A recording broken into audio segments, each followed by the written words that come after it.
নমস্কাৰ এই মুহূৰ্তত আহি পৰিছে ৰাতিপুৱাৰ কেইবাটাও গুৰুত্বপূৰ্ণ খবৰ আজি 29 আগষ্ট অসমৰ লগতে ভাৰতৰ বিভিন্ন প্ৰান্তৰ পৰা এনে ধৰণৰ খবৰসমূহ নিতৌ চাবৰ কাৰণে চেনেলটো সাবস্ক্ৰাইব কৰি ভিডিঅ'টোত এটা লাইক কৰি দিব এই মুহূৰ্তত জনাই আছো এটা গুৰুত্বপূৰ্ণ খবৰ ভাৰতীয় দম্পতিক তিনিটাকৈ সন্তান জন্ম দিয়াৰ আহ্বান জনাইছে ৰাষ্ট্ৰীয় স্বয়ংসেৱক সংঘৰ মুৰব্বী মোহন ভাগৱতে দিল্লীত সংঘৰ শতবৰ্ষৰ অনুষ্ঠানত এই আহ্বান মোহন ভাগৱতে লগতে কৈছে হিন্দু আৰু মুছলমান একেই আমি সকলো ভাৰতীয় কেৱল আমাৰ আৰাধ্য দেৱতাহে পৃথক পৰৱৰ্তী খবৰ দেশৰ আটাইতকৈ পাৰদৰ্শী মুখ্যমন্ত্ৰীৰ তালিকাত শীৰ্ষস্থানত আছে অসমৰ মুখ্যমন্ত্ৰী হিমন্ত বিশ্ব শৰ্মা ইণ্ডিয়া টুডেৰ মুড অফ দ্য নেশ্যন সমীক্ষাত তালিকাৰ শীৰ্ষত অসমৰ মুখ্যমন্ত্ৰী হিমন্ত বিশ্ব শৰ্মা আন এটা খবৰ বিজেপিত যোগদানৰ ইংগিত প্ৰাক্তন আছু নেতা শংকৰজ্যোতি বৰুৱাৰ শুকুৰবাৰে যোগদানৰ পৰিকল্পনা নথকাৰ কথা সদৰি কৰিলে সদৌ অসম ছাত্ৰ সন্থাৰ প্ৰাক্তন সাধাৰণ সম্পাদক গৰাকীয়ে আন এটা খবৰ অসমত বাংলাদেশীৰ বুজা মানি নলও বুলি কৈ কা আইনৰ জৰিয়তে ৬৯,৫০০ অবৈধ বিদেশী ডি ভোটাৰ্ছ গোচৰ উঠাই দিয়া চৰকাৰৰ লগত মিত্ৰালি কৰা সকল অসম বিৰোধী হয়নে নহয় প্ৰশ্ন কৰিছে চিত্ত বসুমতাৰীয়ে আছুকে ধৰি কেইবাটাও দল সংগঠনে এতিয়া নীৰৱ হৈ আছে আৰু বিজেপি চৰকাৰৰ বিৰুদ্ধে একো মাত মতা নাই কাখন অনাৰ সময়তে বিভিন্ন দল সংগঠনে প্ৰতিবাদ কৰিছিল কিন্তু কা আইনৰ জৰিয়তে এতিয়া হিন্দু বাংলাদেশী প্ৰায় ৬৯,৫০০ লোকক ডি ভোটাৰ্ছ গোচৰ উঠাই দি চৰকাৰে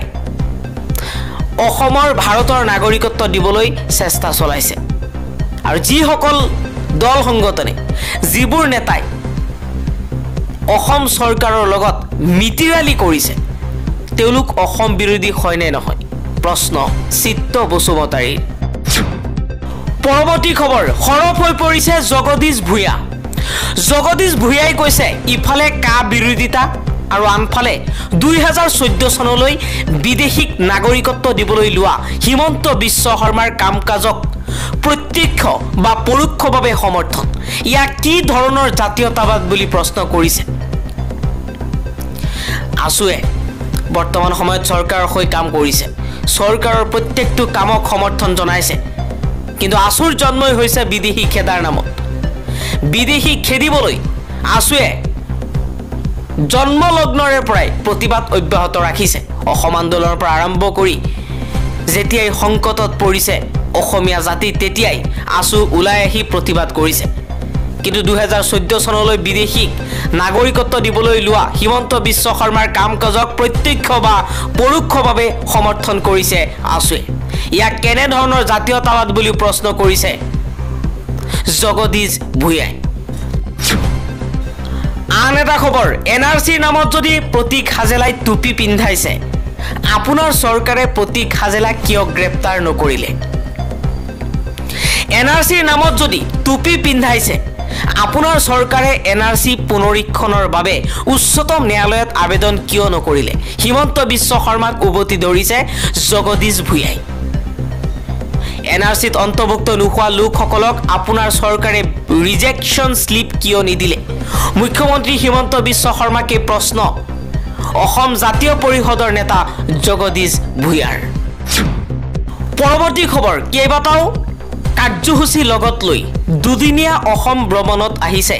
গৃহমন্ত্ৰী অমিত শ্বাহ কেইবাটাও উদ্বোধনী অনুষ্ঠানত অংশগ্ৰহণ কৰিছে গৃহমন্ত্ৰী অমিত শ্বাহ মুখ্যমন্ত্ৰী হিমন্ত বিশ্ব শৰ্মা অসম প্ৰদেশ বিজেপিৰ সভাপতি দিলীপ শইকীয়া আৰু প্ৰাক্তন মুখ্যমন্ত্ৰী তথা বৰ্তমানৰ কেন্দ্ৰীয় মন্ত্ৰী সৰ্বানন্দ সোণোৱালক সংগ দিছে অমিত শ্বাহৰ আন এটা খবৰ অসমত উপস্থিত গৃহমন্ত্ৰী অমিত শ্বাহে অসমৰ মানুহক অন্য নতুন প্ৰতিশ্ৰুতি দিয়াৰ পূৰ্বে যোৱা 10 বছৰত অসমৰ ৰাইজক দি থোৱা পূৰ্বৰ প্ৰতিশ্ৰুতিসমূহৰ ফলশ্ৰুতিসমূহ কি হ'ল সেই সম্পৰ্কে প্ৰথমে ৰাইজক অৱগত কৰিবলৈ অনুৰোধ জনাইছে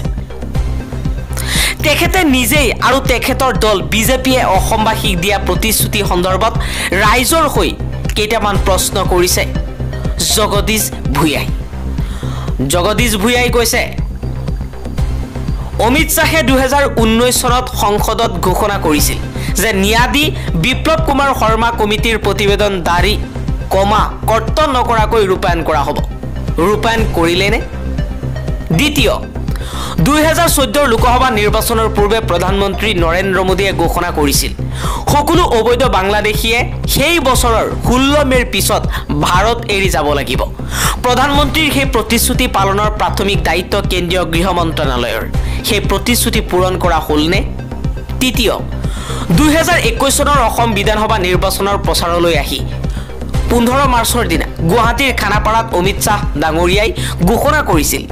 স্যাটেলাইট প্ৰযুক্তি ব্যৱহাৰ কৰি অসমৰ বানাক্ৰান্ত অঞ্চলসমূহ চিনাক্ত কৰি ব্ৰহ্মপুত্ৰৰ চৌদিশে কিছুমান পুখুৰী খান্দি নৈৰ পানী সেই পুখুৰীসমূহলৈ বুৱাই নি অসমৰ বানপানীৰ সমস্যা 5 বছৰৰ ভিতৰত স্থায়ীভাৱে সমাধান কৰা হ'ব সেই পৰিকল্পনা প্ৰকল্পটো এতিয়া কি পৰ্যায়ত আছে কিমানখিনি আগবাঢ়িল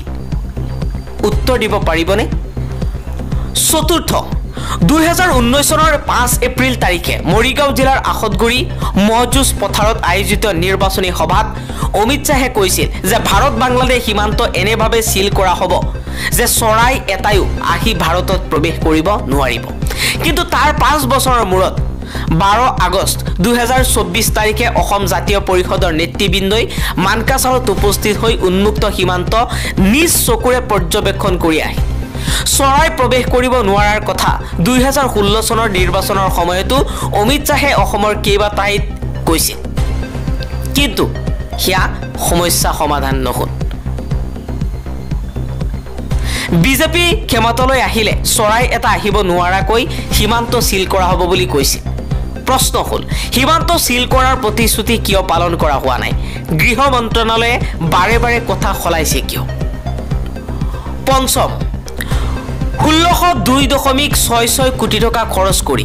50 সহস্ৰাধিক চৰকাৰী কৰ্মচাৰীৰ 5 বছৰতকৈ অধিক সময়ৰ শ্ৰমৰ বিনিময়ত প্ৰস্তুত হোৱা তথা অসমীয়াৰ অস্তিত্বৰ প্ৰশ্ন জড়িত থকা ৰাষ্ট্ৰীয় নাগৰিকপঞ্জী চমুকৈ এনআৰচিৰ কাম কিয় সম্পূৰ্ণ হোৱাৰ পাছতো পেলাই থোৱা হ'ল কিয় ৰিজেকশ্যন স্লিপ ইস্যু কৰা নহ'ল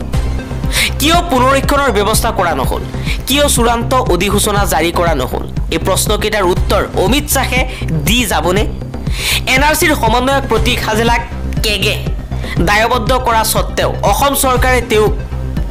অসম এৰি গুচি যাবলৈ সুযোগ দিলে আৰু তেওঁৰ স্বেচ্ছামূলক অৱসৰত অনুমোদন জনালে আনকি এনআৰচিৰ পৰৱৰ্তী সমন্বয়ক হিতেশ দেৱ শৰ্মাই হাজেলাৰ বিৰুদ্ধে CIDত দাখিল কৰা গোচৰ আজিলৈকে পঞ্জীয়ন কৰা নহ'ল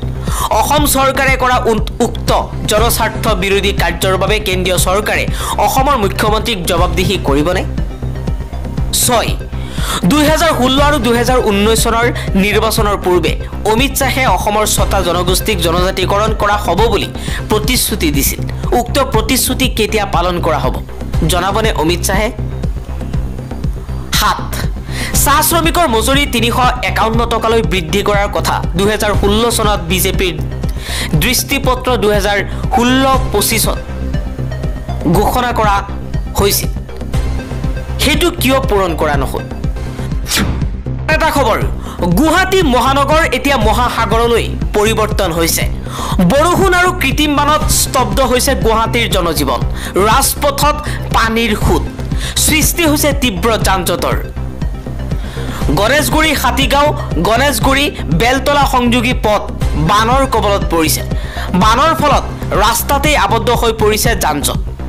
GS ৰুট এটি ৰুট ভৱেন্দ্ৰনাথ শইকীয়া পথ হৰিদেৱ পথ পণ্ডিত দীনদয়াল উপাধ্যায় পথ একে Azad route AK Dev route B Barua route Maniram Dewan পথত তীব্ৰ যানজঁটৰ সৃষ্টি হৈছে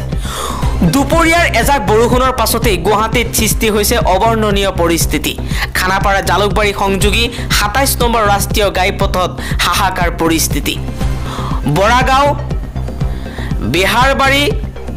নাৱাপাৰাত ভয়ংকৰ বানৰ সৃষ্টি হৈছে বানৰ বাবে ৰাজপথ বিকল হৈ পৰিছে ৰাষ্ট্ৰীয় ঘাইপথত বলেৰো ইনোভাকে ধৰি কেইবাখনো বাহন ডুব গৈছে ২৭ নম্বৰ ৰাষ্ট্ৰীয় ঘাইপথত এখাটো পৰ্যন্ত পানী বানৰ বাবে ৰাষ্ট্ৰীয় ঘাইপথ হৈ পৰিছে তীব্ৰ যানজঁট এজাক বৰষুণৰ পিছতে কৃত্ৰিম বানৰ কবলত লাখৰো অধিক লোক আবদ্ধ হৈ পৰিছে লকৰাৰ পৰা নেপালী মন্দিৰ সংযোগী পথ কৃত্ৰিম বানৰ কবলত পৰিছে উল্লেখ্য যে লকৰাৰ পৰা নেপালী মন্দিৰ সংযোগী পথত চলি আছে উৰণ হেতুৰ নিৰ্মাণ কাৰ্য বুধবাৰৰ পৰা বানৰ কবলত থকা ৰুক্মিণী গাঁৱত বৰষুণৰ পিছতে সৃষ্টি হৈছে বানপানী পাঞ্জাবাৰী অনিল নগৰত বৃদ্ধি পাইছে পানী মুঠতে গুৱাহাটীত পথ উপপথত এতিয়া সাগৰ সদৃশ পৰিস্থিতিৰ সৃষ্টি হৈছে পৰৱৰ্তী খবৰ মিজোৰামত নিষিদ্ধ কৰা হৈছে ভিক্ষা বিৰোধীৰ আপত্তি সত্ত্বেও বিধানসভাত গৃহীত হৈছে বিধেয়ক ভিক্ষা নিষেধাজ্ঞাৰ বাবে নতুন আইন আনিছে মিজোৰাম চৰকাৰে বিৰোধীৰ আপত্তিৰ মাজতে মিজোৰাম ভিক্ষা নিষেধাজ্ঞা বিধেয়ক ২০২৫ গৃহীত হৈছে চৰকাৰী সূত্ৰ অনুসৰি এই বিধেয়কখনৰ লক্ষ্য হৈছে ভিকাৰীসকলক পুনৰ সংস্থাপন কৰা জীৱনৰ মান উন্নত কৰা আৰু তেওঁলোকক উচিত জীৱিকা অৰ্জন কৰাত সহায় কৰা মিজোৰামৰ সমাজ কল্যাণ মন্ত্ৰী লাল ৰিনপুই এই ঘোষণা কৰিছে শেহতীয়াকৈ ৰাজ্যত ভিকাৰীৰ সংখ্যা সামান্য বৃদ্ধি পোৱা বুলিও তেওঁ কৈছে এই চিন্তিত হৈ পৰিছে ইয়াক লৈ চিন্তিত হৈ পৰিছে মিজোৰাম চৰকাৰ কিন্তু সৌভাগ্যক্ৰমে মিজোৰামত ভিকাৰীৰ সংখ্যা সাধাৰণতে কম গীৰ্জা স্বেচ্ছাসেৱী সংগঠন আৰু বিভিন্ন চৰকাৰী আঁচনিৰ যৌথ প্ৰচেষ্টাৰ বাবে ভিকাৰীৰ সংখ্যা অত্যাধিক স্তৰত উপনীত হোৱা নাই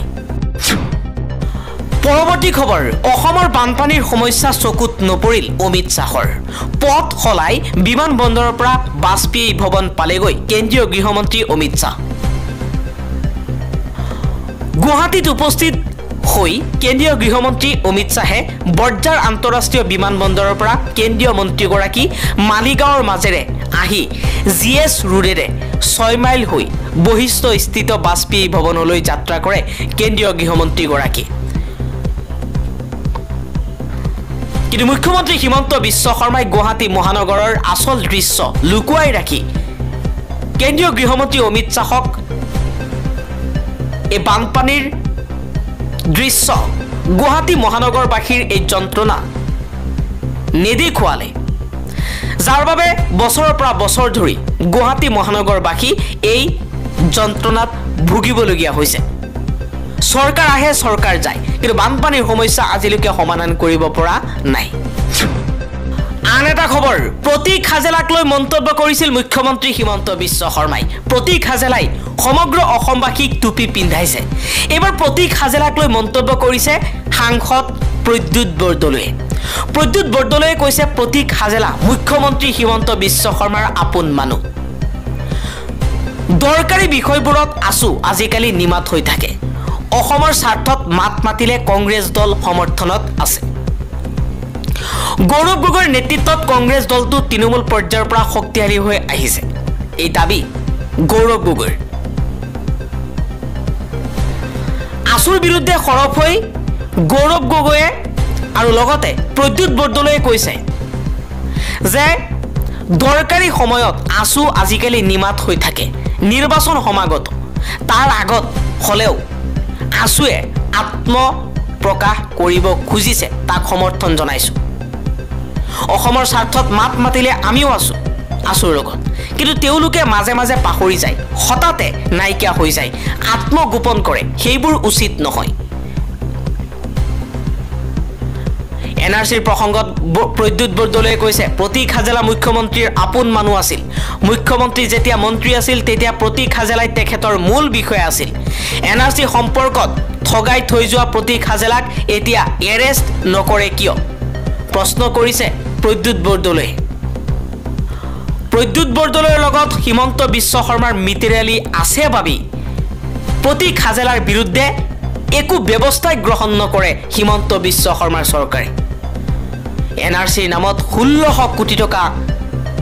পানীত পৰিল